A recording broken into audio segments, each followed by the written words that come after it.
desiring your prayers to the Lord in our They behalf. never gave the least occasion to suspect them of names witchcraft. are Having had no other evidences against me but the spectre It is the evidences. distressed condition of our But wives, whereas and your relations in poor prison and in petition Salem, are being Your conducted Lord, eyes accompany will us. readily if it might be pierce without their offense eyes, to and speak groans something of in their politicians. behalf, knowing my own having innocence. no other design therein than that the truth may appear.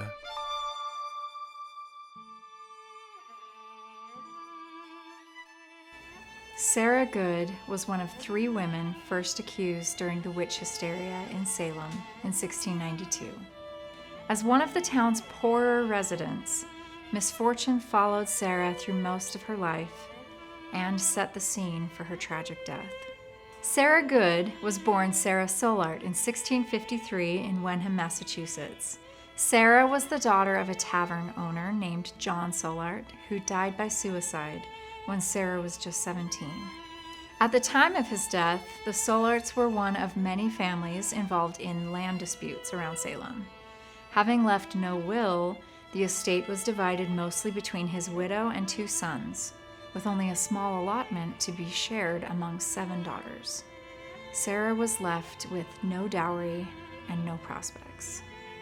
When she did marry, her husband Daniel Poole was an indentured servant who died soon after they wed and left her heavily in debt. Sarah remarried, and she and her new husband, William Good, were forced to beg from the households of Salem. It was rumored that she once walked off muttering after Reverend Samuel Parris gave her charity. Sarah would later claim she was reciting words of a psalm. Regardless, she developed a reputation throughout the village for ingratitude and unpleasantness, whether she received charity or not. Sarah was accused of witchcraft on February 25, 1692, when Abigail Williams and Elizabeth Parris, Samuel Parris's niece and daughter, claimed to be bewitched by her hand. The girls confounded multiple physicians with their maladies. They claimed they had been bitten, pinched, and tortured by witches in the village. When Parris asked, "Who torments you?" the girls eventually shouted out the names of 3 townspeople, and unsurprisingly, Sarah Good was among them. Accusers at her trial claimed Sarah was jealous of those with land and wealth, and that this explained her hatred for her neighbors. Even her own husband had little kindness to offer her, and told the examiners that she was an enemy to all good.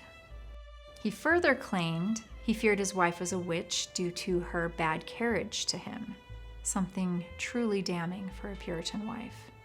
On March 15, 1692, Good was tried for witchcraft along with Sarah Osborne and Tituba. Although both Sarah Good and Sarah Osborne denied the allegations against them, Tituba admitted to being the devil's servant and claimed Good and Osborne forced her to join them. She also said that Good had ordered her cat to attack Elizabeth Hubbard, causing scratches and bite marks on the girl's body. She spoke of seeing Good with black and yellow birds surrounding her, and that Good had also sent these animals to harm the girls. When given the chance, Sarah Good argued her innocence, but in the end she was convicted of witchcraft and sentenced to hang. One of the truly tragic parts of Sarah Good's story is that her daughter, Dorothy, who was only between 4 and 5 years old, was also accused of witchcraft. Dorothy was interrogated by the local magistrates and confessed to being a witch, and purportedly claimed she had seen her mother consorting with the devil. She was imprisoned with her mother and other accused witches in the Salem jail. Sarah was pregnant at the time of her arrest and gave birth to an infant in her cell that she named Mercy. Mercy Good died soon after birth. On July 19, 1692, Sarah Good was hanged, along with 4 other women convicted of witchcraft. Sarah's daughter, Dorothy, remained imprisoned long after her mother's hanging, alone in the Salem jail until December of 1692. Dorothy was eventually released, but suffered severe psychological trauma from her ordeal. Sarah Good's life was tragic before the witch trials ever began. Despite the hardships she faced, she never faltered, even up to the moment of her death.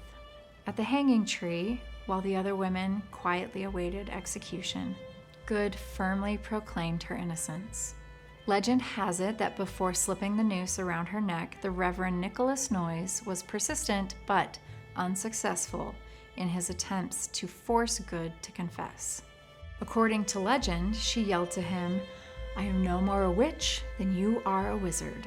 And if you take away my life, God will give you blood to drink." 25 years later, Reverend Noyes reportedly died from choking on his own blood.